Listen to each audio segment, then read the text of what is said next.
So today I want us to look at surds. Surds is a very simple concept. This question was examined in 2016 KCSE. It was the first question number 1, 2016. So a surd simply means a root of a number which is not perfect square. A root of a number which is not perfect square. For example, you cannot find the square root of 5 directly, but you can find the square root of 4. Therefore, root 4 is not a surd, since you can be able to find the square root of 4. But root 5 is a surd, since we know 5, you cannot be able to find the square root of 5 directly without using a calculator. Therefore, for you to be able to calculate such a question, you're supposed to understand first thing that if you want to deal with a surd, treat it as a unknown. For example, root 5 unaweza ifanya ikuwe nini? X. For example, let's say root 5 should be equals to x, and root 2 to be equals to y. What does that mean? So we have root 5 as x and root 2 as y. So we are going to solve it. So, for example, what is x plus x? Is equals to 2x. What about x plus y? The answer is x plus y. So, if you want to add root 5 plus root 2, so we have said that root 5, let it be x, and root 2 is equals to y. So, root x plus root y, root 5 plus root 2 is equals to root 5 plus root 2. How? X plus y equals to x plus y. Are they together? So, what about root 5 plus root 5? So, root 5 is x, that is x.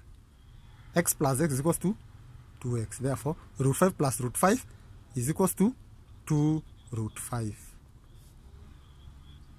Since we have said x is equals to root 5, and we know x plus x is equals to 2x, therefore, root 5 plus root 5 is equals to 2x, which is 2 root 5. Okay, another one. What about root 5 times root 2?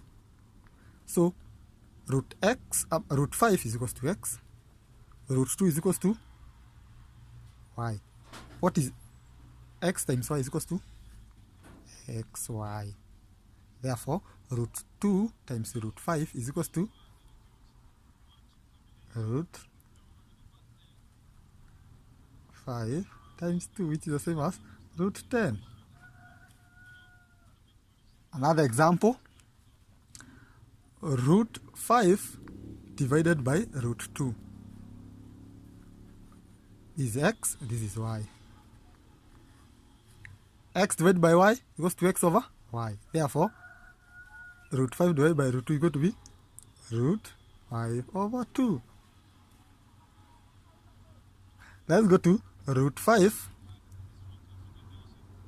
minus root 2. Root 5, we have said let it be x, and root 2 is equals to y. So, x minus y, the answer is x minus y. Therefore, root 5 minus root 2, the answer remains root 5 minus root 2. End of proof. Now, to complete the question, first make sure you have understood the 5 concepts ambazo nimeelezea hapo juu. So, let's complete the question. 4 over root 5 plus root 2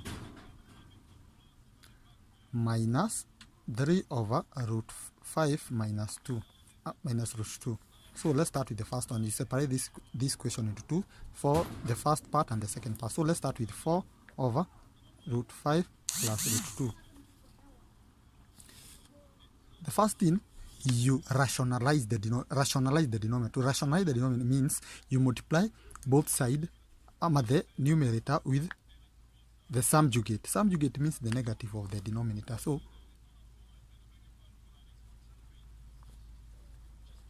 So you multiply by the denominator, but you change the sign at the middle. That is known as subjugation.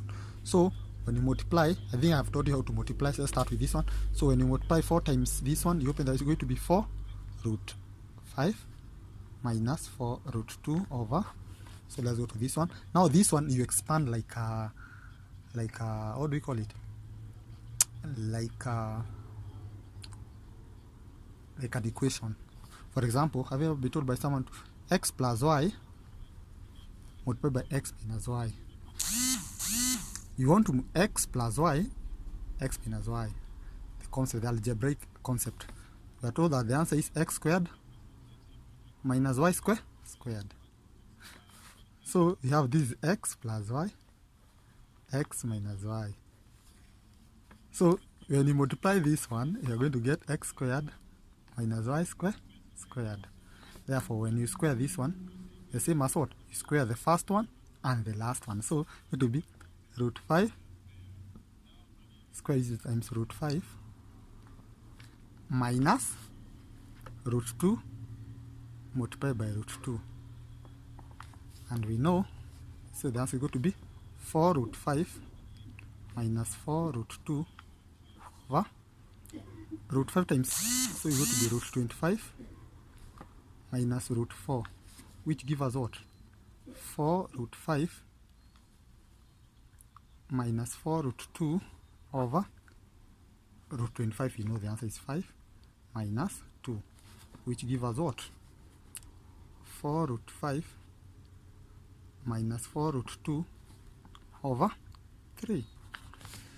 After doing that, you can do the same to this one. Let me do the other one. So 3 over root 5 minus root 2. So the first thing you do, what? You multiply by the denominator, root 5 plus root 2 over root 5 plus root 2.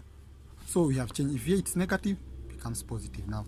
Now when you multiply, it's going to be 3 root 5 plus 3 root 2 over. Now this one, use this concept that we used here.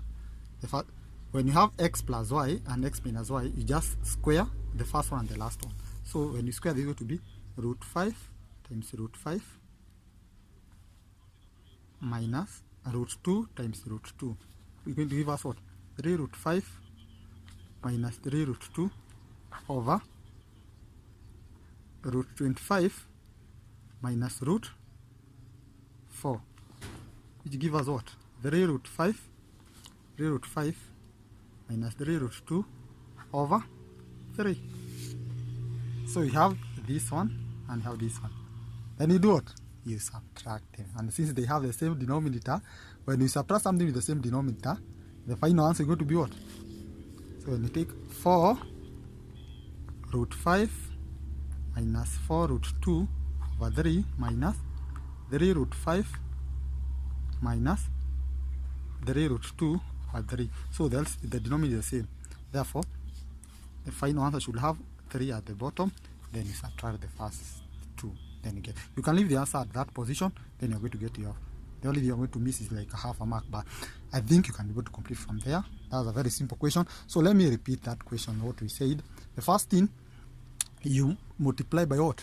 By the denominator, but you change the sign. Then after that, you square using these concepts here. You multiply, you get the answer. The second one is the same thing. You multiply by the denominator, but you change the sign. If it was negative, it becomes positive. If it was positive, it becomes negative. Then you multiply. Then we said on this denominator, we use this concept. This concept is very simple to get it.